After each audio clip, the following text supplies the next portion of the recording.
this COVID pandemic. IHMA presents this seminar after organizing many seminars during this short period of time.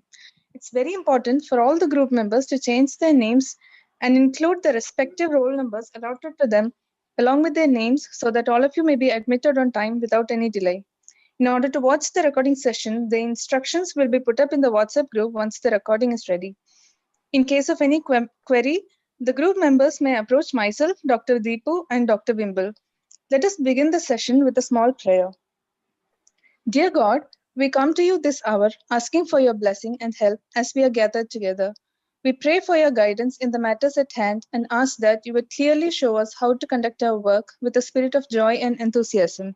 Give us the desire to find ways to excel in our work. Today's topic is homeopathic approach in pediatric cases with special emphasis on remedy differentiation and pointers towards assimilimum. And today's speaker is Dr. Shashikant Tiwari. He is a guide and PhD in Homeopathy University, Jaipur. He is the former director of National Institute of Homeopathy, Calcutta. He is the former principal of Father Muller Homeopathic Medical College and Hospital, Mangalore. He is the former Dean of Education, D&D Homeopathic Medical Education and Research Center, Canada. He is the author of Essentials of Repertorization and Homeopathy and Childcare.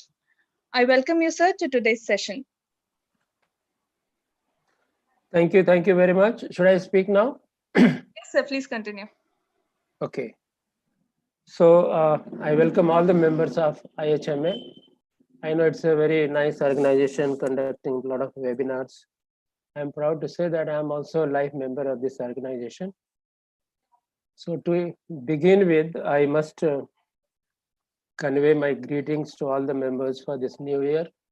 We have just recovered, or still we are recovering from this pandemic COVID problems, and hope this year will be a bright year for all of us, for the country, for the world.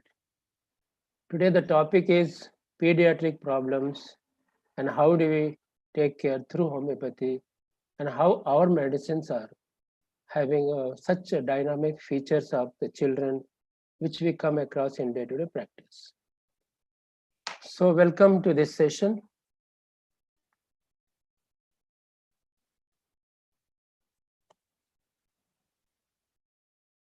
Is it stuck?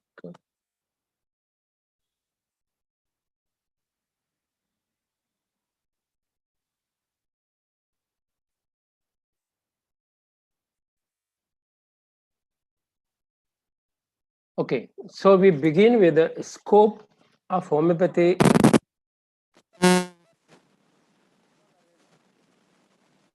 Sir, your microphone is complaining. It is gone. The sound gone.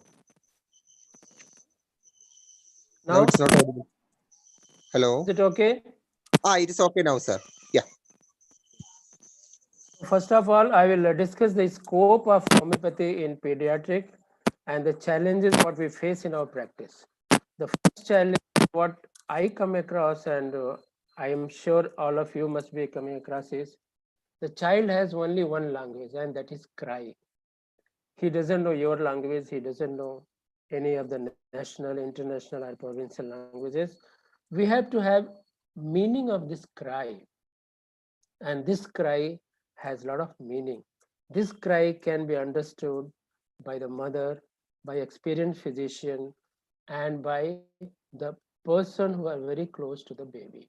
So the cry is one language, and we have to understand cry. That is the first thing what a physician has to learn in all pediatric cases, because a child cry is different in different type of situation. So with this, I begin with the scope.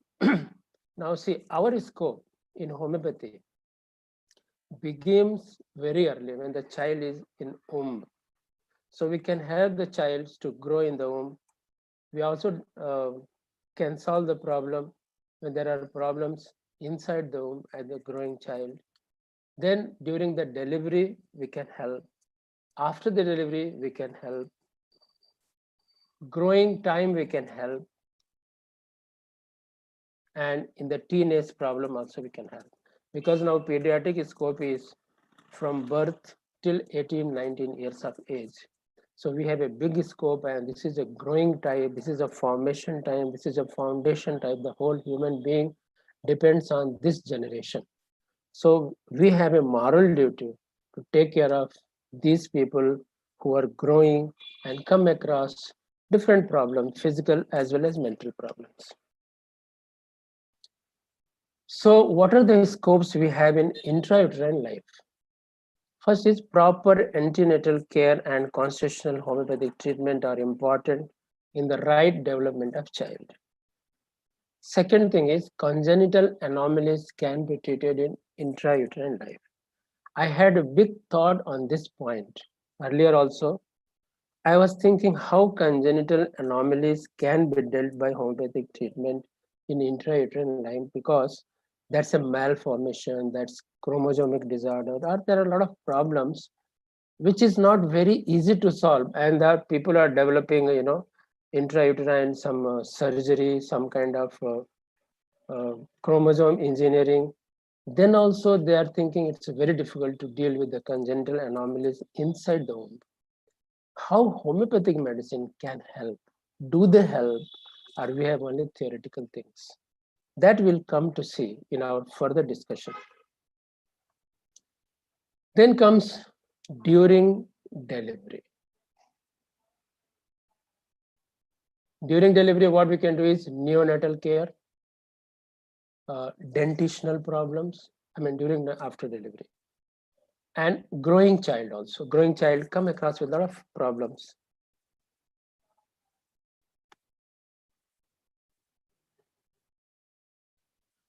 It's stuck. Okay. Then we have problem of allergies, other acute and chronic problems, behavior problems in children, problem during adolescence, and we have a big scope in preventive medicines in children.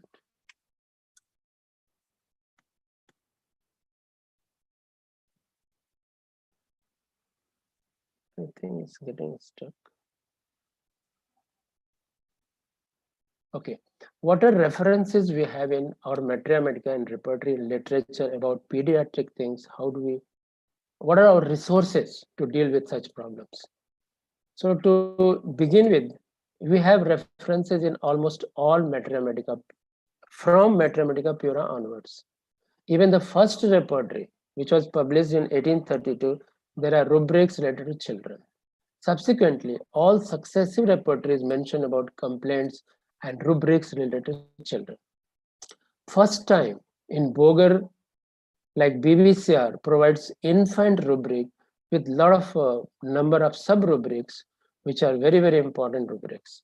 Then now modern repertories like Murphy repertory has a separate chapter on the children, and they're all very useful informations. Now one case I will just show you before we go for further discussion, how we can help in the intrauterine life when the child comes with problem. So this is a case of 31 years old lady presented with problematic pregnancy who was advised for abortion on medical ground, but she was not willing to undergo that because of her pregnancy was very precious. She was married for 11 years. She had difficulty in conceiving. She got pregnant in 2007. The child did not survive after the birth. So she underwent a treatment with gynecologist before this pregnancy.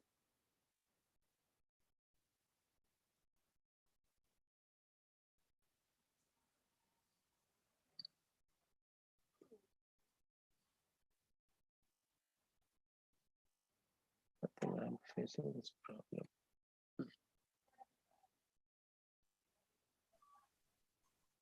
This was her second pregnancy. She was going for regular checkups, and as per the advice of obstetrician, after completion of 22 weeks, she was asked to go for obstetrical ultrasound and was advised for abortion because of some congenital problem.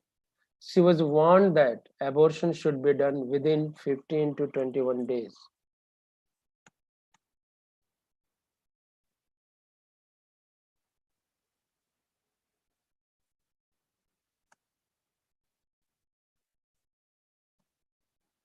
She was very upset listening this statement from her doctor, who assured her earlier about healthy pregnancy after a course of treatment.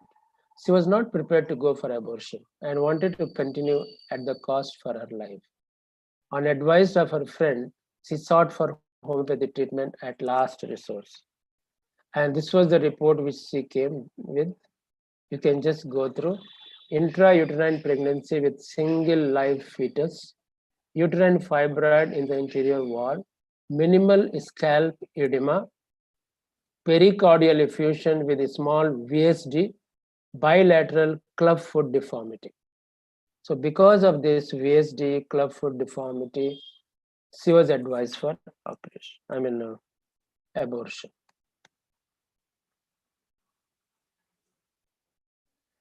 So she came for homeopathy treatment, and I took some more information because we need more information for treatment. For us, only this report is not enough. Her marriage was consanguineous marriage. She was thin-built and thermally towards hot. She had a habit of bedwetting till the age of 15 years. Desires sweet and salty food. Also likes bitter taste, aversion to sour. Likes to be alone, very irritable, feels like crying, don't like any advice or instruction while doing her work. She also suffers from migraines, headache, aggravated by sun. Family history: her two sisters had stillbirths. Babies died immediately after birth. Her youngest brother is a patient of Down syndrome. Father is diabetic and mother suffers from depression. Maternal uncle is suffering from schizophrenia. Based on miasmatic background and congenital anomalies, she was given syphilinum 1M, one dose weekly, and was asked to go for ultrasound after 3 weeks because 3 weeks was the deadline from her gynecologist. She underwent USG after 21 days. Her report revealed no abnormality. This was really very pleasant and very shocking. She and the sonologist, as well as the doctor, were a little shocked and very happy to see the report. And this was the report I can show you. See the impression. Fetal biophysical profile is within normal limits. Single live fetus with cephalic presentation. Since she was from a distant place, she preferred to continue her antenatal care from her local obstetrician. She was given folic acid and some iron tablets for 3 months by her obstetrician. She continued natrium 200 as a constitutional medicine once in 15 days at bedtime. See, from the features what I have taken from the patient, what we have come across is her miasmatic background was syphilitic and her constitutional medicine was natrium.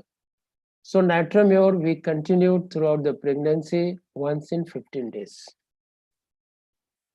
She was free from any headache throughout her pregnancy.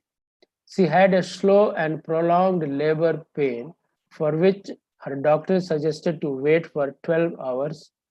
If no result comes, should go for cesarean section.